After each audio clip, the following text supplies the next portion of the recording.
với na hiền sanitation committee với mẹ Rasiveng branch tất chuan riêng chung ở đó cái sang tên này là nghe na lệ khácกันxem anh cụ và xiêm chin chỉ này ta na sarang thế mang đầu tụt cái lệ anh mà đi customer tên này là phải là chúng ta thì anh lâu rồi mà tiền đồ của ta tới bộ lô bom cũng sáng tụ ra nghe na thếกันxem chú tiếng lệ khácกันxem mấy bữa là mà chuan anh clean lung lấy tên na Rasiveng level hun injury na fencing an siam te kan tua ta chuanin hun kan mang chung kan hun man na te chu tu chuma hian kan non tar rang don ani tu na kan mulai me ki Rasiveng le veng hun injury na or ania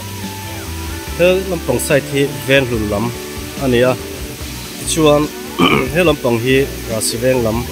ania he Rasiveng le veng lun injury na hian kor awma he kora hianin bollo paina chin em maya changchun leivung te po an pai thina maro chu thlo me mai ngo lai pi ka chun hemi tu na kan han mu dui luang namun te po ko leivung ina no khat ka he ta tlang chu hian so di lai an detain so kan bu nga so lai te po so leivung na salutuk mai khami ro tuina han la le khan tak thak wi te po kha ania lo mai ti hian plastic waste ti ang chi te toi thei mi lo ang chi te kha ti hian in alen sa sarkar huana te ti khanin sal luya te mowa te ti khanin tui tak alena kan luidung ti nok tu le ti chok tu alo nia apol lo kan paina mun hi kan film khurangai khup maya arem chang maya tia wanga mami kan faina ni chun pai mai ang ti ngot chi ni lem lova athang le zela mi te athang le mai pia lama kan ram le lungina ator dan te po hi kan ngai tu than hi apoi mo mem ani so welcome to Rasiveng ti kan muwa RA light to allo potha to nge ani chuan khi lai tuing lo kota kan hunga khi lai mun tang te po hianin at saklama bol lo pai alo na sa to wang hianin theng lai kalwa te po hi a lo vek thina tuna po hian hei kan huwa plastic waste tam em maya engem lai khan TKP more unit ten headline plastic jong sing hian char pai to anu rei lo te a hetile a hian hei yen khokhonin plastic waste ku tam le to ani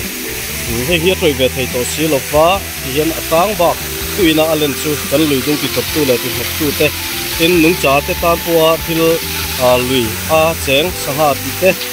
lui a cheng te ta na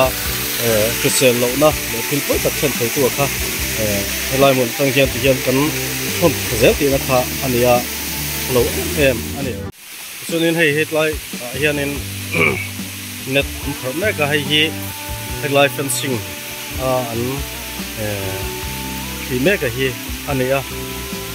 hi we me Rasiveng sanitation committee chon helai moni kan ve khop chin maya fencing hi ti thei ni se kan du thin khop maya ati ngai na tak kan chelova maro chu wa nei thak tak mai tu na hianin clean lung leiten ma min on lak saka lai mona hianin fencing in sian saka ti hi chuanin bol lo pai mai te lei vungam pai mai te po harsar arem don to lo ani maro chu ngai tu na mol le zim de te ma mol fal de ta ne ro chu anin ti khianin an po ka ngan la pom lim thau dung ti ro chu lom khop maya ma se chu tiang ti du tu khopa ni ngai tu na koi le mo la kha kan om to lo tu ra po ngai ta ila hianin veng hun lam pa tang khe ti khianin a ron siam kha a voina po hian be mup maya chuan ti hian ron suk ta zelanga Rasiveng lama thian lu thei lenga voina hian an zo man chu arin om ta si lova ruate asura zomalama khanin suma se em maya chuanin hei fencing net kai meka clean lung lei te chunga hianin kan lo ve le ni thei se kan ti a kan du em ngai tu na kan lo se to na tangin sanitation committee we me Rasiveng branch ta chu clean lung lei te chunga hian kan lom em mai ani tianga clean lung lei te na thanem ngai taka min buai puina azara etla hianin fencing anom to anga tin he tilai atanga sarkar hon te le chal lui tui ti te ngongwa te theng mai po lui tin ka ti tropa ti ten nom tu ang chiang te po kha akiam sap tura te po ngai ta ila roding ate Rosbank football players roding ania Romi hi chu sum ni ba ka clean lung le member ni poka ti chu ni clean lung le lampang atang te hianin na tlangin ti em ani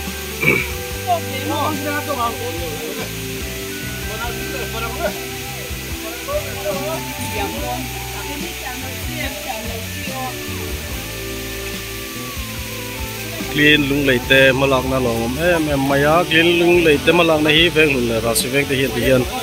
kan trong kai pui do na chumi mai chu ala ni lo kan sei ta kan khan heti lai luina apo cha lui te sarkar hon te mong wa thleng mai poin voina hian clean lung lei te ngai tu na sen na le impact na le thorim na a hi zar kan zo don ani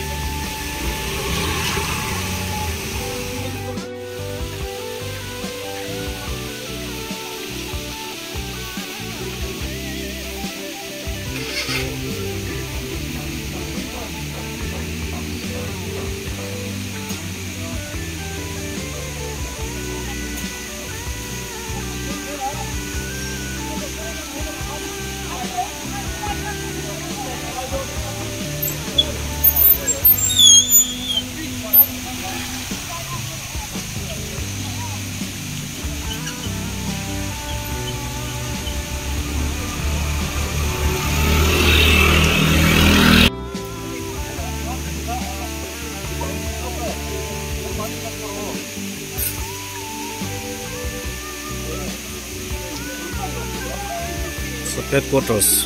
way me lama kan safety pujat ti po ro khleng khabe be sia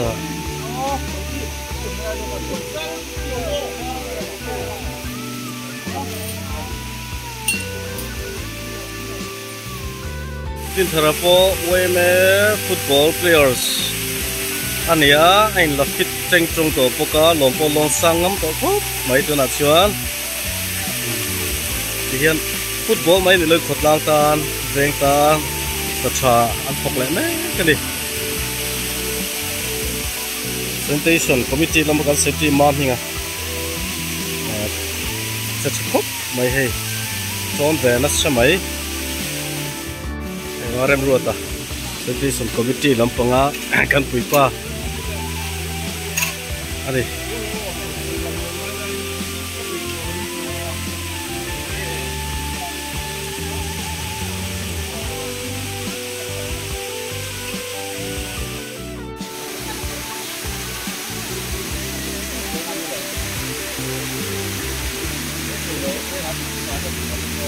với nắp lóng thì phụ giúp bia sắp tới có trò suy mấy cái sẽ tin nó còn hốt thế á,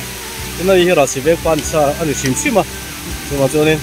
phụ giúp tin thì lẽ cái clean lung lầy thế thì lại muốn hít tiền hiện nên phân sinh miễn còn xem sạch ta chứ anh ấy á, anh em mình chúng ta là hiện sợi đủ cái này em,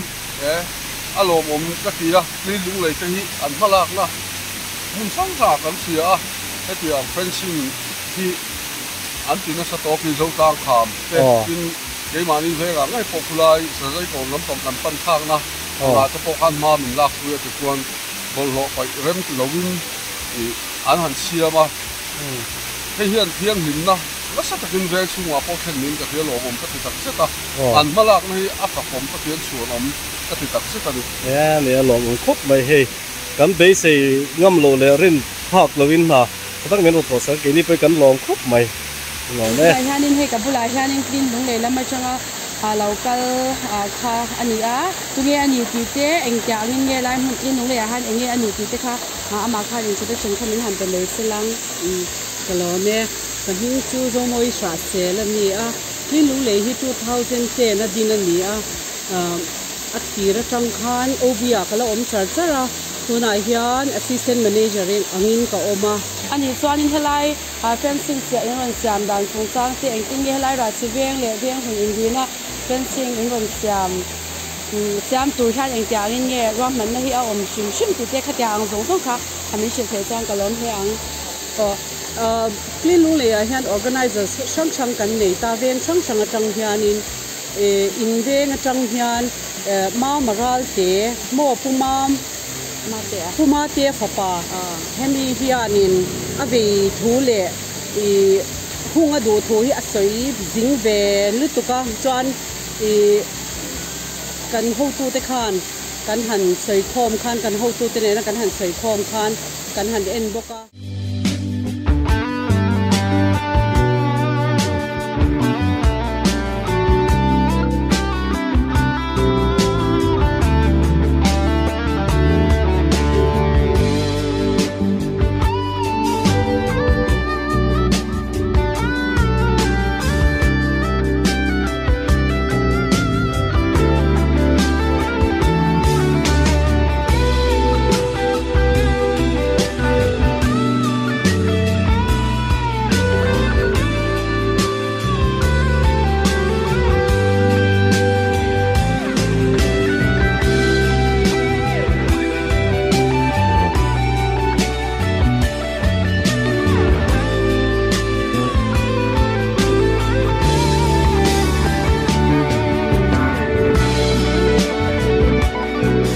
hey t-shirt pol ha hi pu zorin puya ma puma te phapa he di lai fencing kan nei theina tura ta na tholok tak mai vei tlat mai chu ani a ming ringot chia mer thlo kanom the chu wang chonin mel karon ta lang ni hi